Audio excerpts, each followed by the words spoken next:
Hello guys, welcome to our classes. कैसे हो आप सभी?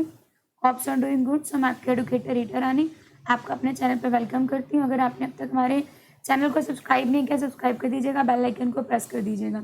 गाइस, मैं यहाँ पे आप लोगों के साथ कॉमर्स के मॉक को डिस्कस कर रही हूँ। एज यू नो, कॉमर्स के PYQ को मैं यहाँ पे डिस्कस कर रही हूँ।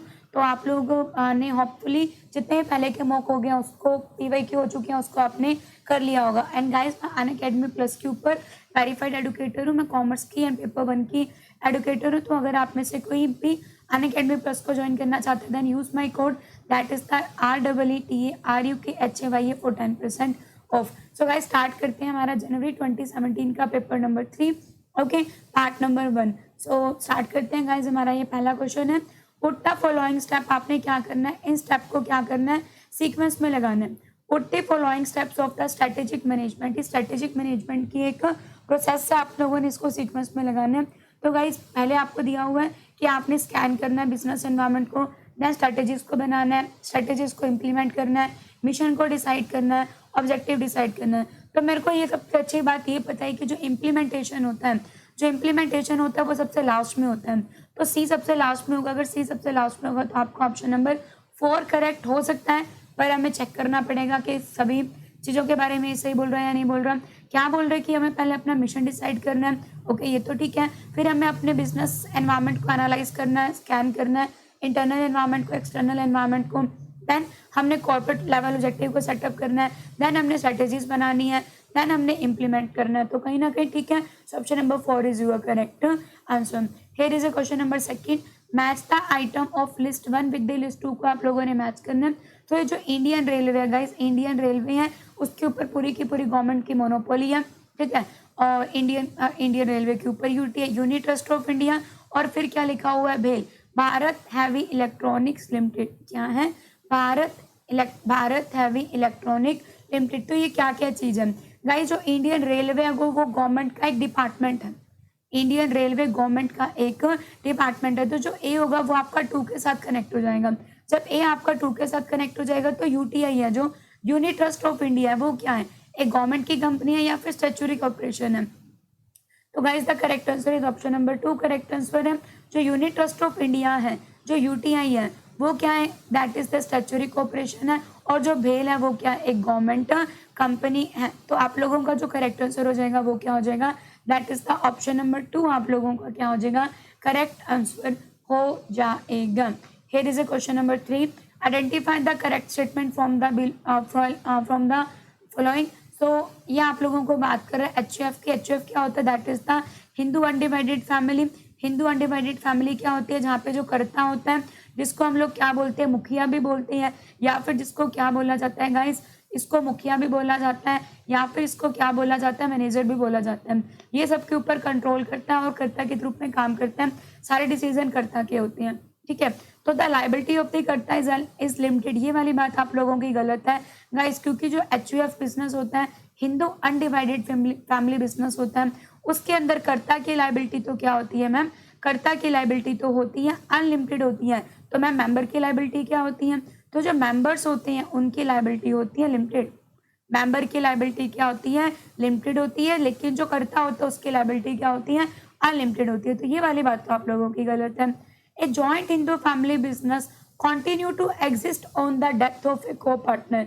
गाइज, आप लोगों का जो करेक्ट ऑप्शन है वो ऑप्शन नंबर 3 है, को पार्टनर। पहली बात तो इसके अंदर को पार्टनर नहीं होते हैं, इसके अंदर कौन होते हैं, को पार्टनर होते हैं।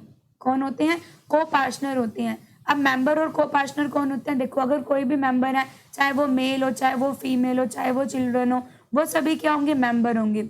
लेकिन जिनके पास प्रॉपर्टी को बांटने का अधिकार होता है, ओनली मेल मेंबर के पास प्रॉपर्टी को बांटने का अधिकार होता है, उन्हें हम को पार्टनर बुलाते हैं। तो ये वाली बात भी गलत है। एक joint Hindu family business ceases to exist on the death of the karta. कर्ता की डेथ के बाद भी उस बिजनेस को कंटिन्यू माना जाएगा, ये वाली बात ठीक है। अगर कर्ता की डेथ हो जाती है तो और जो सबसे बड़ा मेंबर होता है, सबसे ओल्ड एज का मेंबर होता है, उसको कर्ता बना दिया जाता है। तो ऑप्शन नंबर 3 आप लोगों का क्या है गाइस, करेक्ट आंसर हो जाएगा, ओके। क्वेश्चन नंबर 4 आप लोगों के लिए आपकी स्क्रीन पर, स्टेटमेंट 1 आप लोगों को क्या कह रही है, स्टेटमेंट 2 क्या कह रही है। सो स्टेटमेंट 1 आपको क्या कहती है guys, that is the working in the harmony. Harmony का मतलब होता है तालमेल बनाना। working in the harmony with the community and the environment around us, and not cheating our customer and worker. We might not gain anything in the short run, but in the long run, it means greater profit and shareholder value.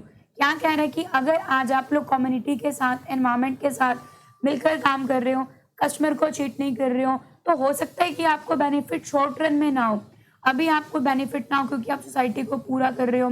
वो होता है ना, जैसे कि अगर हमने अपने life के स्टेप्स को कंप्लीट करना है, तो अगर आप लोग शॉर्ट ट्रिक का यूज़ करोगे तो फेलियर के भी उतने चांसेस होंगे, है ना।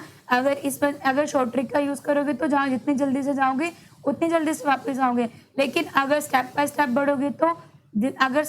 बढ़ोगे तो उतनी स्टेप बाय इंक्रीज होगे, अगर खुदा ना खास्ता डिक्रीज होना होगा तो भी उतने ही स्टेप डिक्रीज होगा। तो यही बोल रहे हैं कि हो सकता है कि आपको शॉर्ट रन में कोई बेनिफिट ना हो, लेकिन लॉन्ग रन के अंदर अगर आपने सोसाइटी को ऑब्जेक्टिव को फुलफिल किया तो उससे क्या होंगे, ग्रेटर प्रॉफिट होंगे और शेयर होल्डर की वेल्थ भी क्या होगी, इंक्रीज होगी। स्टेटमेंट 2 आपको क्या कह रही है, according to Mahatma Gandhi ji capitalistic class क्या ऑन करती है, कैपिटलिस्टिक क्लास ऑन करती है वेल्थ और the capitalistic as a trustee of the society. तो both the statement are correct कि जो कैपिटलिस्टिक लोग होते हैं उन्हीं के पास प्रॉपर्टी होती है। So here is a question number 5 guys आप लोगों के लिए। ये आप लोगों का अकाउंट्स का क्वेश्चन है, अकाउंट्स के प्रिंसिपल का क्वेश्चन है, और प्रिंसिपल आप लोगों के लिए बहुत इंपॉर्टेंट टॉपिक है एग्जाम पॉइंट ऑफ व्यू से। सो गाइस पहला लिखा हुआ आप लोगों का that is the principle of separate entity की अलग अलग एंटिटी होती है हर बिजनेस, मतलब कि ये कह रहा है कि जो एम्प्लॉय जो बिजनेस होता है वो अलग होता है और जो ऑनर होते हैं वो क्या होते हैं, अलग होते हैं। दोनों की अपनी क्या होती है, अलग अलग एंटिटी होती है। बिजनेस की अपनी अलग एंटिटी होती है और ऑनर की अपनी अलग एंटिटी होती है, ठीक है। बिजनेस और ऑनर क्या होते हैं, अलग अलग होते हैं। आप जो भी बिजनेस के अंदर ट्रांजैक्शन रिकॉर्ड करते हो वो किसके पॉइंट ऑफ व्यू से रिकॉर्ड करते हो, बिजनेस के पॉइंट ऑफ व्यू से रिकॉर्ड की जाती है, ना कि पार्टनर के पॉइंट ऑफ व्यू से रिकॉर्ड की जाती है। और यही रीजन है कि जो कैपिटल कंट्रीब्यूट की गई है प्रोप्राइटर के द्वारा उसको एसेट ना मानकर उसको क्या माना जाता है, लायबिलिटी माना जाता है। तो ए आपका थर्ड से कनेक्ट हो जाएगा। तो चलो एक तो एलिमिनेट हुआ, आधा काम तो खत्म हुआ। प्रिंसिपल ऑफ कंजर्वेटिज्म या इसका अनदर नेम होता है प्रिंसिपल ऑफ प्रूडेंस। ये आप लोगों को क्या कहता है, ये कहता है कि जो फ्यूचर में होने वाले प्रॉफिट हैं उनको इग्नोर कर दो, लेकिन जो फ्यूचर में होने वाले लॉसेज हैं उनको कंसीडर करो। तो प्रिंसिपल ऑफ कंजर्वेटिज्म या फिर प्रूडेंस क्या कहता है कि आपने इन्वेंट्री को वैल्यू करना है एट ए कॉस्ट और the market price which ever is less. तो ये वाली बात भी आपकी ठीक है कि बी आपका 4 से कनेक्ट हो जाएगा। तो आपका करेक्ट आंसर हो जाएगा that is the option number 2। Principle of money measurement क्या कहता है कि जो केवल मनी वाली चीज़ें उनको रिकॉर्ड करना है, बाकियों को रिकॉर्ड ये नहीं करता है। पंचुअलिटी ऑनेस्टी की कोई वैल्यू नहीं होती है। हिस्टोरिकल कॉस्ट कंसेप्ट क्या कहते हैं कि पुरानी वैल्यू के ऊपर लेकर चलना है, और कहीं ना कहीं हिस्टोरिकल कंसेप्ट ड्रॉबैक भी है कि हम पिछली वैल्यू को लेकर ही चल रहे हैं। तो ऑप्शन नंबर 2 आपका करेक्ट हो जाएगा। Here is a question number 6, which one of the following is not true, इसमें से क्या ट्रू नहीं है।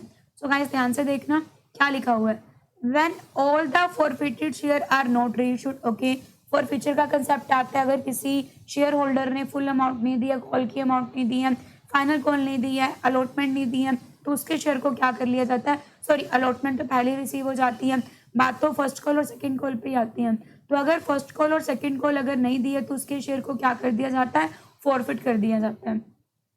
सो क्या लिखा हुआ है, when all the forfeited share are not reissued, आपने पूरे के पूरे शेयर को रीइश्यू नहीं किया है। The forfeited share account will also show as a credit balance equal to the gain on the forfeiture of share not yet reissued. तो जो फॉरफीचर का जो शेयर होगा वो आप लोगों का क्रेडिट बैलेंस में शो होगा, ये वाली बात ठीक है, फॉरफीचर में पड़ा रहेगा, ठीक है। और फॉरफीचर में पड़ा रहेगा, नॉर्मल सी बात है। और जो फॉरफीचर के बाद आपने री इशू कर दिया, उसके बाद री इशू के बाद फॉरफिट शेयर के ऊपर आपने री इशू किया, री इशू के ऊपर जो बेनिफिट होगा वो कहाँ ट्रांसफर होगा, वो आप लोगों का ट्रांसफर होगा कैपिटल रिजर्व अकाउंट के अंदर। कहाँ, कैपिटल रिजर्व में ट्रांसफर होता है, ठीक है। सो क्वेश्चन नंबर 2 पढ़ते हैं, लॉस ऑन द री इशू ऑफ द शेयर। आप लोग जब शेयर्स को री इशू कर रहे हो तो उसके ऊपर लॉस हो रहा है, वो loss can not be more than the gain on the forfeiture of दो शेयर। ये वाली बात भी बिल्कुल ठीक है कि जितना आपने फायदा कमाया उससे ज़्यादा का लॉस आप नहीं सहोगे। This is a correct statement. At the time of the forfeiture of the share securities premium is debited along with the share capital when premium has not been received। ये वाली बात भी आपकी बिल्कुल ठीक है। अगर आपको सिक्योरिटीज प्रीमियम रिसीव नहीं हुआ है तो उसको फॉरफीचर के टाइम पे डेबिट कर दिया जाएगा, और अगर आपको फॉरफीचर के टाइम पे प्रीमियम रिसीव हो चुका है, अगर प्रीमियम रिसीव हो चुका है तो उसको क्या कर देते हैं, भूल जाते हैं। तो ये वाली बात भी ठीक है। When forfeited share are issued at a premium, तो प्रीमियम कहाँ जाएगा, कैपिटल रिजर्व में जाएगा ना मैडम जी, कैपिटल रिजर्व में नहीं जाएगा, ये तो किस में जाएगा, सिक्योरिटीज प्रीमियम अकाउंट के अंदर जाएगा। तो ऑप्शन नंबर 4 आप लोगों का क्या है, गलत है। Here is a question number 7, preparation of the consolidated balance sheet कहाँ पे बनाई जाती है, होल्डिंग और सब्सिडी कंपनी की। एज पर AS 21 क्या बनाई जाती है, होल्डिंग और सब्सिडी की कंसोलिडेटेड बैलेंस शीट होती है। AS 14 के अकॉर्डिंग क्या होता है, AS 14 के अकॉर्डिंग अमलगामेशन को इंक्लूड किया जाता है। AS 3 में कैश फ्लो स्टेटमेंट होती है। Question number 8, amount due to outgoing partner, अगर कोई पार्टनर बिजनेस को छोड़ के जा रहे हैं because of any reason, because of the partner death, because of the retirement, अगर किसी की वजह से भी वो छोड़ के जा रहा है तो उसको हम क्या बोलते हैं, तो उसकी जो अमाउंट होगी उसको कहाँ शो की जाएगी, एज ए लोन की तरह उसकी अमाउंट को क्या किया जाएगा, शो किया जाएगा कि कंपनी ने उसके ऊपर लोन पे करना है। ओके एंड गाइस, मैं अनअकैडमी के ऊपर एडुकेटर हूँ। आप लोग मुझे कंप्लीट कोर्सेज के लिए, पेपर 1 के कंप्लीट कोर्स के लिए, फुल फ्लैश कोर्स के लिए और पेपर 2 कॉमर्स के कंप्लीट कोर्स के लिए, फुल टॉपिक वाइज टॉपिक के लिए, मॉक टेस्ट सीरीज के लिए, PYQ के लिए, एक्सपेक्टेड MCQs के लिए आपको एक ही प्लेटफॉर्म के ऊपर सब कुछ अवेलेबल हो जाएगा। तो guys use my referral code that is the REETA for 10% discount. So question number 9 आप लोगों के लिए इको का क्वेश्चन आ गया ये आप लोगों का। सो ध्यान से देखना क्या होता है, पहले मैं आपको बेसिक बता देती हूँ। जो एक्सटेंशन और कॉन्ट्रैक्शन ऑफ डिमांड होती है, एक्सटेंशन का मतलब डिमांड का बढ़ जाना, कॉन्ट्रैक्शन का मतलब डिमांड का कम हो जाना। एक्सटेंशन और कॉन्ट्रैक्शन दोनों किसकी वजह से होते हैं, प्राइस की वजह से होते हैं। एक्सटेंशन और कॉन्ट्रैक्शन दोनों प्राइस की वजह से होते हैं, ठीक है। जब प्राइस बढ़ता है, जब प्राइस कम होता है तो डिमांड बढ़ जाती है, एक्सटेंशन ऑफ डिमांड, और कॉन्ट्रैक्शन ऑफ डिमांड का मतलब डिमांड का कम हो जाना ड्यू टू प्राइस। लेकिन जब इंक्रीज और डिक्रीज इन डिमांड होता है तो वो किसकी वजह से होता है, नॉन प्राइस की वजह से होता है। और जब एक्सटेंशन और कॉन्ट्रैक्शन होता है तो यहाँ पर क्या होती है guys, movement along the demand curve होती है, लेकिन इंक्रीज और डिक्रीज के अंदर क्या होती है, shifting along the demand curve होती है। तो नॉन प्राइस का क्वांटिटी रिलेशन कहाँ पर होता है, इंक्रीज और डिक्रीज डिमांड में होता है। तो ए आपका 3 से कनेक्ट होती है, आपका आंसर क्या हो जाएगा, option number 3। Income effect of A price rise greater than A substitution effect, ये गिवन गुड्स में होता है। आपकी कंसिस्टेंसी है चॉइस की, ट्रस्टिविटी और कंसिस्टेंसी है। आपके पास 2 ही गुड्स हैं, ये ऑर्डिनल यूटिलिटी अप्रोच कहती है। इंडिफरेंस कर्व इसके अंदर एनालाइज की जाती है, ये किसने दी है, हिक्स ने दी है। ये किसने दी है, हिक्स एंड एलन ने दी है। ये आप लोगों को क्या कहती है कि ऑर्डिनल अप्रोच है, कि चॉइस की आपको क्या है, कंसिस्टेंसी है, ठीक है। तो ये आपका 2 से कनेक्ट हो जाएगा। और प्राइस क्वांटिटी रिलेशनशिप क्या होता है गाइस, ये होता है आपका एक्सटेंशन और contraction of demand. So here is a question number 10, last question आप लोगों के लिए। The short run cost function of A form is follows. TC आपको दिया हुआ है, ये आप लोगों ने क्या निकालना है, ऑप्टिमम आउटपुट निकालना है। तो ऑप्टिमम आउटपुट कहाँ पर होता है, where the AC is equal to MC होता है। तो AC का फॉर्मूला क्या होता है, TC/Q होता है, और MC का फॉर्मूला चेंज इन TC/चेंज इन Q होता है। तो पहले हमको ये TC दिया हुआ, हम इस AC निकाल लेते हैं। TC हम लोगों को दिया हुआ दैट इज द 200 प्लस में 5Q प्लस में 2Q स्क्वायर दिया हुआ है। तो आप लोगों ने TC/Q कर देना है, तो AC आ जाएगा। तो कर दीजिए 200/Q लिख दीजिए, अलग अलग के नीचे अलग अलग कर दीजिए। 5Q बाय में Q लिखोगे तो जस्ट 5 रह जाएगा, 2K स्क्वायर के नीचे बाय में Q करोगे तो क्या आ जाएगा, 2Q आ जाएगा, ठीक है। ये हो गया आपका AC। MC कैसे निकलता है, डेरिवेटिव से निकलता है। कोई भी खाली नंबर होता है उसका डेरिवेटिव क्या होता है, 0 होता है। डेरिवेटिव के अंदर हम लोग क्या करते हैं, जैसे कि आपने 4Q स्क्वायर का डेरिवेटिव निकालना है, तो डेरिवेटिव करने के लिए आप क्या करते हो, जो ऊपर वाली पावर होती है ये आगे आ जाती है, 4 एज इट इज रह जाएगा Q, और ऊपर एक पावर क्या हो जाती है, कम हो जाती है। तो 4Q स्क्वायर का डेरिवेटिव हो जाएगा 8Q। इस तरीके से अगर मुझे 8Q का डेरिवेटिव करना हो तो ऊपर कुछ नहीं दिया, इसका मतलब 1 होगा, तो 1 आगे आ गया, 8 ऊपर आ गया, Q तो ऊपर 1 नहीं था तो 1 - 1, एक पावर कम करनी है हम लोगों ने। तो किसी की भी पावर 0 है तो वो 1 होता है, तो आपका आंसर हो जाएगा 8, ठीक है। इस तरीके से डेरिवेटिव निकलते हैं। और जो खाली नंबर होता है उसका डेरिवेटिव हमेशा क्या होता है, 0 होता है, जहाँ कोई वेरिएबल नहीं होता। 5Q का वेरिएबल सिंपल है, क्यू के ऊपर 1 है तो 1 आगे आ जाएगा तो 5 हो जाएगा। ठीक है, तो ये सिंपल होता है, आप लोग ये भी सिंपल याद रख सकते हैं, लाइक 2 क्यू का 2 होता है, 5 क्यू का 5 होता है, ये सिंपल है। खाली का 0 होता है, जहाँ एक ही हो वहाँ का सिंपल आगे वाला नंबर हो जाता है।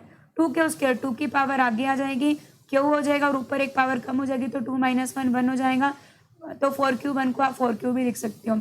अब इन दोनों को इक्वल रख दीजिए। 5 + 4q is equal to 200/q plus में 5 प्लस में 2q।